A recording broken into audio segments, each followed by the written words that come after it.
नमस्कार। प्रभा साक्षी news network पर आप सभी का स्वागत है।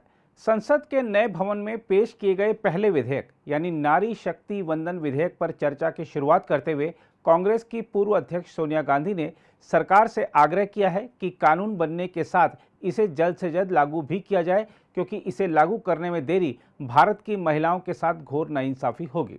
उन्होंने लोकसभा और विधानसभाओं में महिलाओं के लिए 33% सीटें आरक्षित करने के प्रावधान वाले संविधान संशोधन विधेयक 2023 का समर्थन किया और यह भी कहा कि जाति जनगणना कराकर इसमें अनुसूचित जाति, अनुसूचित जनजाति और अन्य पिछड़े वर्गों की महिलाओं के लिए आरक्षण की व्यवस्था की जाए। सोनिया गांधी ने स्थानीय निकायों में महिलाओं के लिए आरक्षण की व्यवस्था सुनिश्चित करने में अपने पति और पूर्व प्रधानमंत्री राजीव गांधी के योगदान को भी याद किया और कहा कि इस महिला आरक्षण विधेयक के पारित होने से उनके दिवंगत पति का अधूरा सपना पूरा होगा। उन्होंने कहा, पिछले 13 वर्षों से महिलाएं अपने राजनीतिक भागीदारी का इंतजार कर रही हैं। अब कुछ और वर्ष तक इंतजार करने के लिए कहा जा रहा है। क्या यह बर्ताव उचित है? सोनिया गांधी ने कहा कि इस विधेयक को फौरन अमल में लाया जाए। भारतीय राष्ट्रीय कांग्रेस की तरफ मैं नारी शक्ति वंदन अधिनियम 2023 के समर्थन में खड़ी हुई हूँ।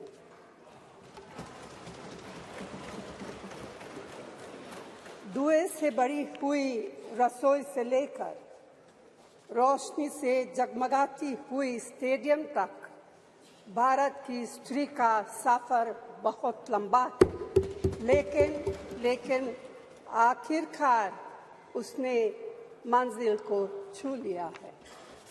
उसने जन्म दिया, उसने परिवार चलाया, उसने पुरुषों के बीच तेज दौड़ लगाई और असीम धीरज के साथ अक्सर खुद को हारते हुए लेकिन आखिरी बाजी में जीतते हुए देखा। भारत की स्त्री के हृदय में महासागर जैसा धीरज है। उसने खुद के साथ हुई बेईमानी की शिकायत नहीं की और सिर्फ अपने फायदे के बारे में कभी नहीं सोचा। उसने नदियों की तरह सबकी भलाई के लिए काम किया है और मुश्किल वक्त में हिमालय की तरह अडिग रही। स्त्री के धैर्य का अंदाज लगाना नामुमकिन है।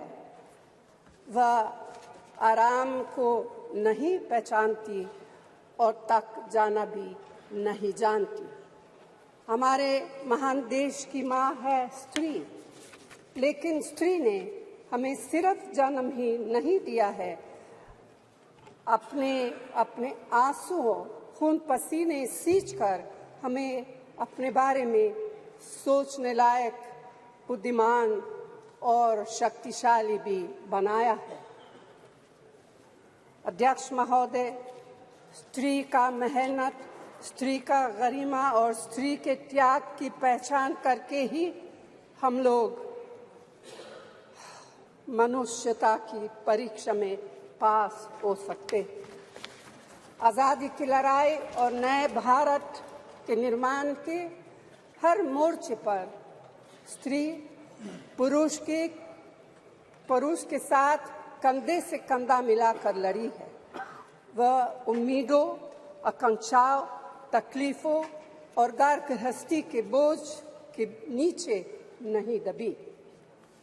सरोजिनी नायडू, सुचेता कृपलानी, अरुणा असफ अली, विजयलक्ष्मी पंडित, राजकुमारी अमृत कौर और उनके साथ तमाम लाखों महिलाएं से लेकर आज की तारीख तक स्त्री ने कठिन समय में हर बार महात्मा गांधी, पंडित जवाहरलाल नेहरू, सरदार पटेल, बाबा साहब अम्बेडकर और मौलाना आज़ाद के सपनों को जमीन पर उतार कर दिखाया है। इंदिरा गांधी जी का व्यक्तित्व इस सिलसिले में एक बहुत ही रोशन और जिंदा मिसाल है। अध्यक्ष महोदय, खुद मेरी जिंदगी का यह बहुत मार्मिक क्षण है। पहली दफा स्थानीय निकायों में स्त्री की भागीदारी तय करने वाला संविधान संशोधन मेरे जीवन साथी राजीव गांधी जी ही लाए थे। उन्होंने लाए थे जो राज्यसभा में 7 वोटों से गिर गया था। बाद में प्रधानमंत्री पीवी नरसिम्हा राव जी के नेतृत्व में कांग्रेस सरकार ने ही उसे पारित कराया। आज उसी का नतीजा है कि देश भर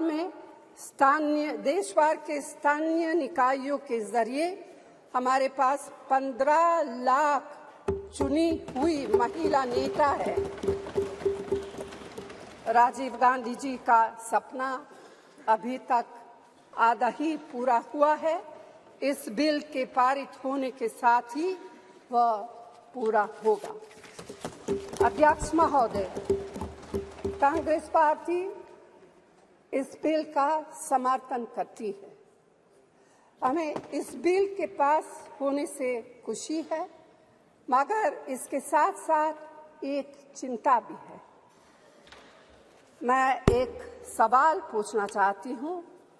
पिछले 13 वर्षों से भारतीय स्त्रियां अपनी राजनीतिक जिम्मेदारी का इंतजार कर रही हैं और अब उन्हें कुछ वर्ष और इंतजार करने के लिए कहा जा रहा है। कितने वर्ष?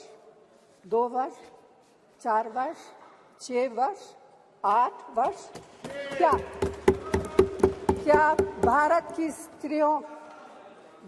स्त्रियों के साथ बर्ताव उचित है? भारतीय राष्ट्रीय कांग्रेस की मांग है कि यह बिल फौरन अमल में लाया जाए, लेकिन इसके साथ ही कास्ट सेंसस कराकर शेड्यूल ट्राइब, ओबीसीज की महिलाओं के आरक्षण की व्यवस्था की गई। सरकार को इसे साकार करने के लिए भी जो कदम उठाने की जरूरत है वह उठाने ही चाहिए। अध्यक्ष महोदय, स्त्रियों के योगदान की स्वीकार करने और उसके प्रति आभार व्यक्त करना का यह सबसे उचित समय। इस बिल को लागू करने में और देरी करना भारत की स्त्रियों के साथ घोर नाइंसाफी है। भारतीय राष्ट्रीय कांग्रेस की तरफ से मैं आपके द्वारा सरकार से मांग करती हूं कि नारी शक्ति बंधन अधिनियम 2023 को उसके रास्ते की सारी रुकावटों को दूर करते हुए जल्दी से जल्दी लागू किया जाए। ऐसा करना न सिर्फ जरूरी है बल्कि संभव भी है। अगर आप भी लेना चाहते हैं देश दुनिया की तमाम जानकारी तो आज ही सब्सक्राइब करें हमारे चैनल को। साथ ही नीचे दिए बेल आइकन को जरूर दबाएं ताकि हर अपडेट आप तक पहुंच सके।